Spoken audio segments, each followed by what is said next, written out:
हरे कृष्णा, राधे राधे। नमस्कार दोस्तों, आप सभी को गंगा दशहरा की हार्दिक शुभकामनाएं। गंगा दशहरा हिंदुओं का एक प्रमुख त्योहार है। ज्येष्ठ शुक्ल दशमी को गंगा दशहरा कहते हैं। इसमें स्नान दान रूपात्मक व्रत होता है। स्कंद पुराण में लिखा हुआ है कि ज्येष्ठ शुक्ल दशमी संवत्सर मुखी मानी गई है। इसमें स्नान और दान तो विशेष रूप से करना चाहिए। किसी भी नदी पर जाकर स्नान एवं पूजा दान और तर्पण अवश्य करना चाहिए। ऐसा करने वाले महापातकों के बराबर के 10 पापों से छूट जाता है। ज्येष्ठ शुक्ल पक्ष दशमी को गंगा अवतरण का दिन मंदिरों एवं सरोवरों में स्नान कर पवित्रता के साथ मनाया जाता है। इस दिन मथुरा में पतंगबाजी का विशेष आयोजन होता है। सबसे पवित्र नदी गंगा के पृथ्वी पर आने का पर्व है गंगा दशहरा। मनुष्यों को मुक्ति दिलाने वाली गंगा नदी अतुलनीय है। संपूर्ण विश्व में सबसे पवित्र नदी माना जाता है मां गंगा को। राजा भागीरथ ने इसके लिए वर्षों तक तपस्या की थी। ज्येष्ठ शुक्ल दशमी के दिन गंगा धरती पर आई। इससे न केवल सूखा और निर्जीव क्षेत्र उर्वर बन गया, बल्कि चारों ओर हरियाली भी छा गई थी। गंगा दशहरा पर्व मनाने की परंपरा इसी समय से आरंभ हुई थी।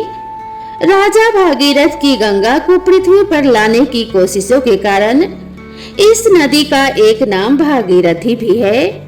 भविष्य पुराण में लिखा हुआ है कि जो मनुष्य गंगा दशहरा के दिन गंगा के पानी में खड़ा होकर 10 बार ओम नमो भगवती हिली हिली मिली मिली गंगे माँ पावर पावर स्वाहा स्तोत्र को पढ़ता है, चाहे वो दरिद्र हो, असमर्थ हो, वह भी गंगा की पूजा का पूर्ण फल पाता है। यदि ज्येष्ठ शुक्ल दशमी के दिन मंगलवार हो तथा हस्त नक्षत्र तिथि हो तो यह सब पापों को हरने वाली होती है। वराह पुराण में लिखा है कि ज्येष्ठ शुक्ल दशमी दिन में बुधवार और हस्त नक्षत्र में सृष्टि नदी स्वर्ग से अवतीर्ण हुई थी। वह 10 पापों को नष्ट करती है। इस कारण उस तिथि को दशहरा कहते हैं। पौराणिक मान्यताओं के अनुसार ज्येष्ठ शुक्ल दशमी को हस्त नक्षत्र में स्वर्ग से गंगा जी का आगमन हुआ था। ज्येष्ठ मास के शुक्ल पक्ष की यह दशमी तो एक प्रकार से गंगा जी का जन्मदिन ही है। इस दशमी को गंगा दशहरा कहा जाता है।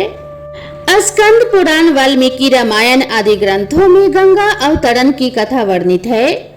आज ही के दिन महाराज भागीरथ के कठोर तप से प्रसन्न होकर स्वर्ग से पृथ्वी पर गंगा जी आई थी। पाप मोचनी गंगा जी का स्नान एवं पूजन तो जब मिल जाए तभी पुण्यदायक है। प्रत्येक अमावस्या एवं अन्य पर्वों पर भक्तगण दूर दूर से आकर गंगा जी में स्नान करते हैं। यह दिन संवत्सर मुख माना गया है। इसीलिए गंगा स्नान करके बतासा जल रोली नारियल धूप दीप से पूजन करके दान देना चाहिए। इस दिन गंगा शिव ब्रह्मा सूर्य देवता भागीरथी तथा हिमालय की प्रतिमा बनाकर पूजन करने से विशेष फल प्राप्त होता है। इस दिन गंगा आदि का स्नान, अन्न वस्त्र आदि का दान, जप तप उपासना और उपवास किया जाता है। इससे 10 प्रकार के पापों से छुटकारा मिलता है। गंगा दशहरा के दिन मां गंगा में स्नान करके पूजा पाठ के बाद व्रत की कथा का श्रवण अवश्य करना चाहिए। इससे मां गंगा का आशीर्वाद प्राप्त होता है। गंगा दशहरा की पौराणिक कथा के अनुसार प्राचीन काल में अयोध्या में सगर नाम के महाप्रतापी राजा राज्य करते थे। उन्होंने 7 समुद्रों को जीतकर अपने राज्य का विस्तार किया। उनके केसनी तथा सुमति नामक 2 रानियां थी। पहली रानी के एक पुत्र असमंजस का उल्लेख मिलता है, परंतु दूसरी रानी सुमति के 60,000 पुत्र थे। एक बार राजा सगर ने अश्वमेध यज्ञ किया और यज्ञ पूर्ति के लिए एक घोड़ा छोड़ा।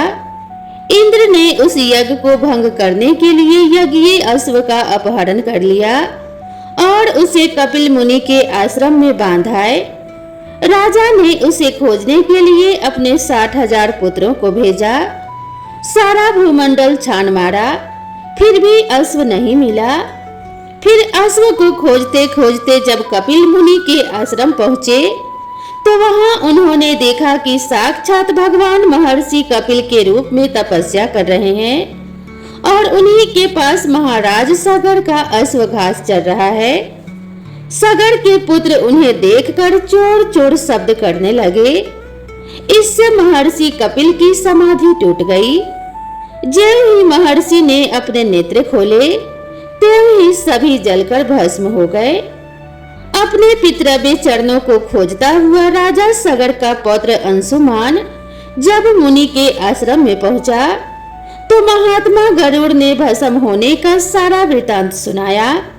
गरुड़ जी ने यह भी बताया, यदि इन सब की मुक्ति चाहते हो तो गंगा जी को स्वर्ग से धरती पर लाना पड़ेगा। इस समय अश्व को ले जाकर अपने पितामह के यज्ञ को पूर्ण कराओ, उसके बाद यह कार्य करना।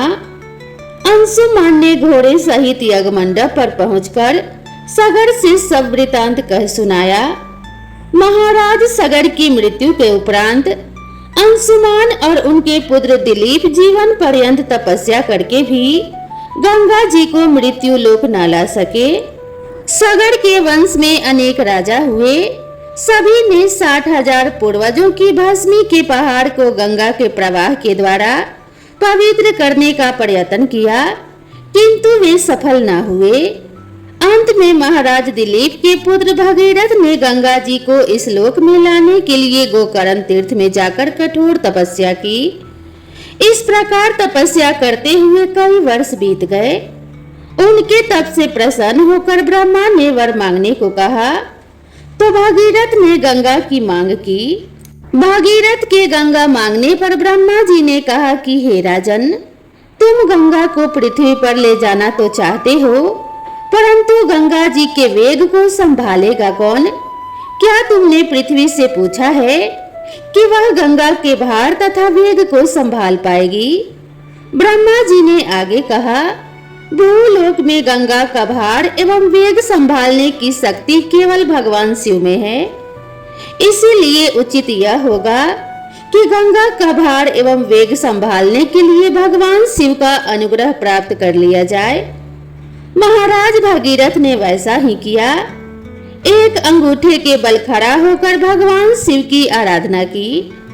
उनकी कठोर तपस्या से प्रसन्न होकर ब्रह्मा जी ने गंगा की धारा को अपने कमंडल से छोड़ा और भगवान शिव ने प्रसन्न होकर गंगा की धारा को अपनी जटाओं में समेट कर जटाएं बांध ली।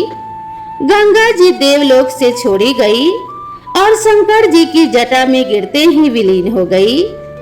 गंगा को जटाओं से बाहर निकलने का पथ नहीं मिल सका। गंगा को ऐसा अहंकार था कि मैं शंकर की जटाओं को भेद कर रसातल में चली जाऊंगी।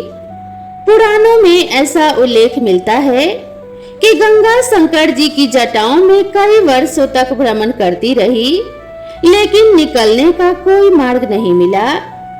अब महाराज भगीरथ को और भी अधिक चिंता हुई। उन्होंने एक बार फिर भगवान शिव को प्रसन्न करने के लिए घोर तप शुरू किया। अनुनय विनय करने पर शिव ने प्रसन्न होकर गंगा की धारा को मुक्त करने का वरदान दिया।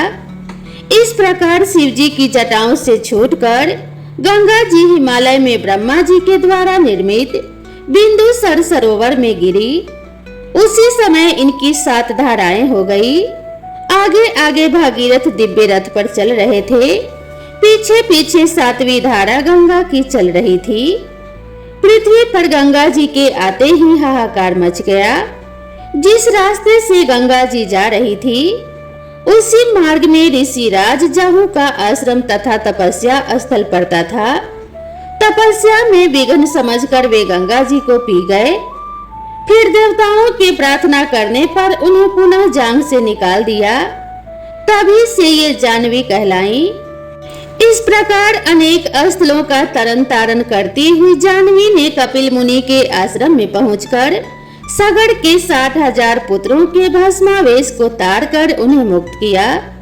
उसी समय ब्रह्मा जी ने प्रकट होकर भागीरथ के कठिन तप तथा सगड़ के 7,000 पुत्रों को अमर होने का वर दिया। साथ ही यह भी कहा, तुम्हारे ही नाम पर गंगा जी का नाम भागीरथी होगा। अब तुम अयोध्या में जाकर राजकाज संभालो।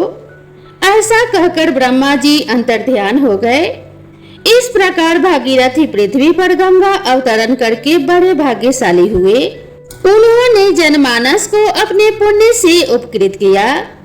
भागीरथ के पुत्र लाभ प्राप्त कर तथा सुख पूर्वक राज्य भोग कर अपने परलोक गमन कर गए। युगों युगों तक बहने वाली गंगा की धारा महाराज भागीरथ की कष्टमयी साधना की गाथा कहती है। गंगा प्राणी मात्र को जीवन दान ही नहीं देती, वरन मुक्ति भी देती है। तो प्रेम से बोलिए माँ गंगा की जय। माँ गंगा आप सभी का कल्याण करे और इस गंगा दशहरा के मौके पे आप सभी के जीवन से कष्टों का नाश हो जाए। माता गंगा के आशीर्वाद से आप सभी के जीवन में सुख और सौभाग्य की वृद्धि हो। इसी मंगल कामना के साथ आप सभी दोस्तों से विदा लेते हैं। मिलते हैं इसी तरह की नई कथा और नई कहानी के साथ। तब तक के लिए राधे राधे।